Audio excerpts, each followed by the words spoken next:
ఏఎస్బీఎల్ వారి శ్రీరామనవమి కళ్యాణ మహోత్సవం సింగర్ సునీత గారి మధురగానంతో మార్చి 27 సాయంత్రం 5:30కు బుక్ మై షోలో మీ ఉచిత పాస్ ఇప్పుడే బుక్ చేసుకోండి.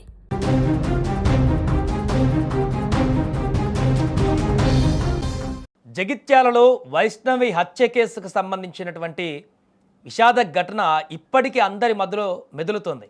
కడుపుతో ఉన్నటువంటి ఆ మహిళని, ఆ యొక్క యువతిని వైష్ణవిని అత్యంత దారుణంగా హరిబాబు హతమొందించినటువంటి సందర్భంలో వచ్చినటువంటి ప్రజా ఆగ్రహం ఏ రకంగా ఉందో కూడా చూసాం మనం.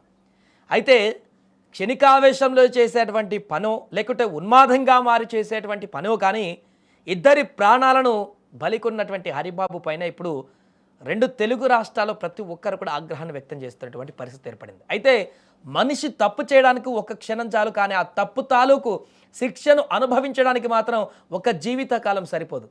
కోపంలోనో కుట్రతోనో కారణం ఏదైనా జరగాల్సిన ఘోరమైతే జరిగిపోయింది. కానీ ఆ తర్వాత ఆ 4 గోడల మధ్య ఒంటరిగా ఉన్నప్పుడు తన మనస్సాక్షి అడిగేటువంటి ప్రశ్నలకు బదులు చెప్పలేక లోపల కుమిలిపోతాడా మనిషి. సంచలనం సృష్టించినటువంటి వైష్ణవి హత్య కేసులో నిందితుడు హరిబాబు పరిస్థితి కూడా ఇప్పుడు అక్షరాల ఇదే. బయట ప్రపంచానికి అతను ఒక నేరస్తుడు, దుర్మార్గుడు, రాక్షసుడు.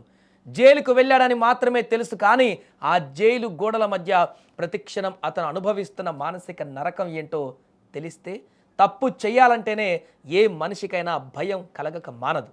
హరిబాబుకి ఇప్పుడు రాత్రి అయితే చాలు భయం పట్టుకుంటుందట. కళ్ళు మూసుకుంటే చాలు తను చేసిన ఘోరం కళ్ళ ముందు కదలాడుతుందట. వైష్ణవి రూపం తను చేసిన తప్పు పదే పదే గుర్తుకు వచ్చి ఏడుస్తూ రాత్రంతా జాగారం చేస్తున్నాడు. ఒక మనిషికి తిండి లేకపోయినా బతికి ఏడుస్తాడేమో, కానీ కొద్ది రోజుల పాటు కంటి నిండా నిద్ర, మనస్సు నిండా ప్రశాంతత లేకపోతే ఎంత దారుణమైనటువంటి అనుభవాలు ఎదురైతాయో మనందరికీ తెలిసిందే. సైకలాజికల్గా పిచ్చెక్కిపోతుంది. ఇప్పుడు హరిబాబు పరిస్థితి కూడా అలాగే మారినట్టుగా కనపడుతుంది.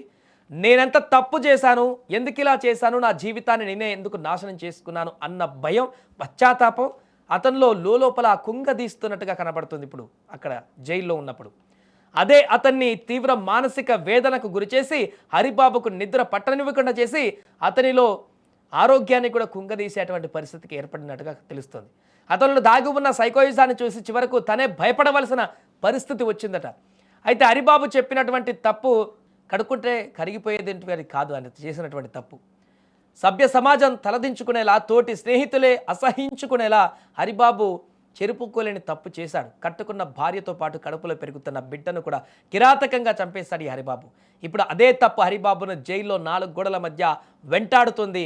దీంతో ఆ యొక్క వేదన, మానసిక వేదన తన యొక్క శరీరాన్ని కూడా కుంగదీస్తుంది. దీంతో ఇప్పుడు హాస్పిటల్లో పాలైపోయాడు. మొదట జగిత్యాల హాస్పిటల్లో చికిత్స తీసుకున్నాడు. అక్కడి నుంచి నిన్న కరీంనగర్ హాస్పిటల్కి తరలించారు. తనలో మొదలైనటువంటి ఆ పశ్చాత్తాప జ్వాలలో, లేకుంటే భయమో, లేకుంటే ఆందోళనో, లేకుంటే చనిపోయినటువంటి వైష్ణవి, లేకుంటే కన్నా బిడ్డనే ఆ జ్ఞాపకాలుగా తనని పూర్తిగా కుంగదీసేటువంటి పరిస్థితి చేస్తుందో తెలియదు, కానీ ఆ యొక్క మానసిక వేదనతో ఇప్పుడు తీవ్ర అనారోగ్యానికి గురైనటువంటి పరిస్థితి ఏర్పడింది. నేను చాలా సీరియస్గా ఉందని కూడా ఇన్ఫర్మేషన్ బయటకు వచ్చింది. హరిబాబు ఆరోగ్య పరిస్థితి విషమించింది. జగిత్యాల నుంచి కరీంనగర్ హాస్పిటల్కి తరలిస్తున్నామంటూ కూడా వార్తలు బయటకు వచ్చాయి. ఈ నేపథ్యంలో హరిబాబు పరిస్థితి ఏంటనేటువంటి ఆరా తీయడం మొదలుపెట్టారు చాలామంది. ఇప్పుడు కరీంనగర్లో హాస్పిటల్లో చికిత్స తీసుకుంటున్నటువంటి హరిబాబు ప్రస్తుతం ఈ మానసిక వేదనతో కొట్టుమిట్టాడుతున్నట్టుగా తెలుస్తుంది అక్కడ ఉన్నటువంటి వారి సమాచారం మేరకు. ఏదేమైనా ఆ అత్యవసర పరిస్థితి, విషమించినటువంటి పరిస్థితి నుంచి ప్రస్తుతానికి బాగానే ఉన్నాడట ఈ హీరో హరిబాబు. ఇక్కడి నుంచి మరలా సబ్ జైలుకి తరలించేటువంటి అవకాశం కనిపిస్తుంది, రిమాండ్ ఖైదీగా ఉన్నాడు కాబట్టి.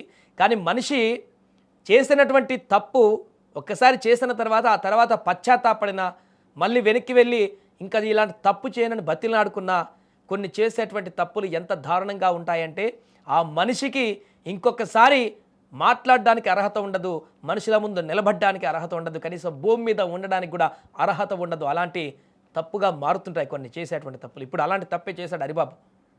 ఈ మానసిక వేదనతోటి, ఈ తట్టుకోలేనటువంటి విధంతో శరీర ఆరోగ్యం ఖరాబ్ అయిపోతుంది, హాస్పిటల్లో పాలవుతున్నానని చెప్పేసి కన్నీళ్లు కార్చినంత మాత్రాన తనని క్షమించేటువంటి పరిస్థితి ఏ ఒక్కరి దగ్గర లేదు. తను చేసినటువంటి పాపం, దుర్మార్గం చాలా చాలా భారంతో కూడుకున్నటువంటి విషయంగా ఉంది.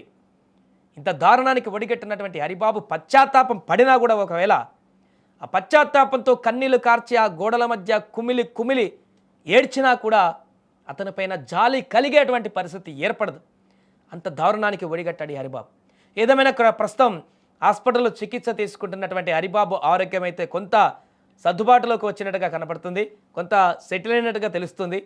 ఇక్కడ హాస్పిటల్ నుంచి నేరుగా మళ్ళీ సబ్ జైలుకు వెళ్ళేటువంటి అవకాశం ఉంది. ఆరోగ్య పరిస్థితి పూర్తిగా కంట్రోల్లోకి వచ్చిన తర్వాత ఆ తర్వాత సబ్ జైలుని తన రిమాండ్ ఉన్నటువంటి మిగతా రోజులన్నిటి కూడా అక్కడే గడిపేటువంటి అవకాశం ఉంది.